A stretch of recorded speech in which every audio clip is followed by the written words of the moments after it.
চাকৰি আছে 4 লাখ কন্ট্ৰেকচুৱেল খিনি মই ধৰিলে 5 লাখ আগত ৰিক্ৰুটমেন্ট বিলাক নিয়মীয়াকে স্বচ্ছতাৰে হোৱা নাছিলে গোটা হৈ পৰি আছিল গতিকে আমি আমাৰ চৰকাৰৰ দিনত আমি 1.5 লাখ চাকৰি সম্পূৰ্ণ কৰিম কিন্তু অহা বছৰ 1.5 লাখ ওলাব নোলায় প্ৰত্যেক বছৰে 1.5 লাখ ওলাব নোলায় সরকারি চাকরি প্রত্যেক বছর 1.5 লাখ নোলায় যিসকল ছাত্র এই যিখিনি চাকরি ওলায় তার কারণে প্রতিযোগিতাত যাব এই প্রতিযোগিতা অতি তীব্র প্রতিযোগিতা ডক্টর হিমন্ত বিশ্ব শর্মাই আপোনালোকক নৱপ্ৰজন্ম অন্যখিনি বাদ দি এটা বস্তুৰ গ্যাৰান্টি দিছে যে কোনেও চাকৰি লবৰ কাৰণে কাকো একো দিব নালাগে কাকো খাতিৰ কৰিব নালাগে পৰীক্ষা পাছ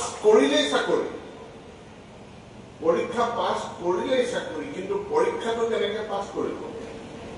এইদিন মোৰ গ্ৰেজুৱেট টিচাৰ আৰু পোষ্ট গ্ৰেজুৱেট টিচাৰৰ ডকুমেণ্ট ভেৰিফিকেশ্যন পৰীক্ষা হৈ গ'ল এতিয়া ডকুমেণ্ট ভেৰিফিকেশ্যন হৈ আছে ডকুমেণ্ট ভেৰিফিকেশ্যন হওঁতে কিছুমানৰ নাকচ হৈছে ভুয়া ডকুমেণ্ট ওলাইছে তাৰ ঠাইত আপনি নতুন প্ৰাৰ্থী আমি মাতিছো এই নতুন প্ৰাৰ্থী যে মাতিছো সেইখনকে সেকেন্ড লিষ্ট বুলি কৈছে সেকেন্ড মেৰিট লিষ্ট মোক হোৱাটছএপত প্ৰাৰ্থীসকলে মেছেজ দি আছে দল বান্ধি মোক আহি অফিচত লগ কৰিছে ছাৰ থাৰ্ড মেৰিট লিষ্ট ওলাব নোলায় মোৰ যিহেতু কোনো মেৰিট লিষ্টৰ কথা নাই আমি ভেকেঞ্চি ফিল আপ কৰিম আৰু তাৰ কাৰণে যদি যেতিয়া আমি ভেকেঞ্চি দেখো ইমিডিয়েটলি তলত থকা কেণ্ডিডেটজনক আমি মাতি পঠিয়াওঁ কৈছে ছাৰ থাৰ্ড লিষ্ট এখন ওলাই দিয়ক মই 0.15 নম্বৰৰ কাৰণে বাদ কৰিছো জাষ্ট ইমাজিন 0.15 0.5 নহয় 0.3 নহয় 0.2 নহয় 0.15 নম্বৰৰ কাৰণে বহুতে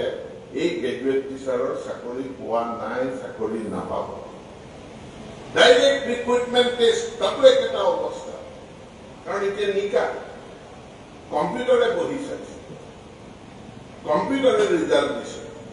কোনেও কাঠ পেঞ্চিল লৈ নম্বৰ দিয়া নাই গতিকে তাত কোনোবাই কাৰো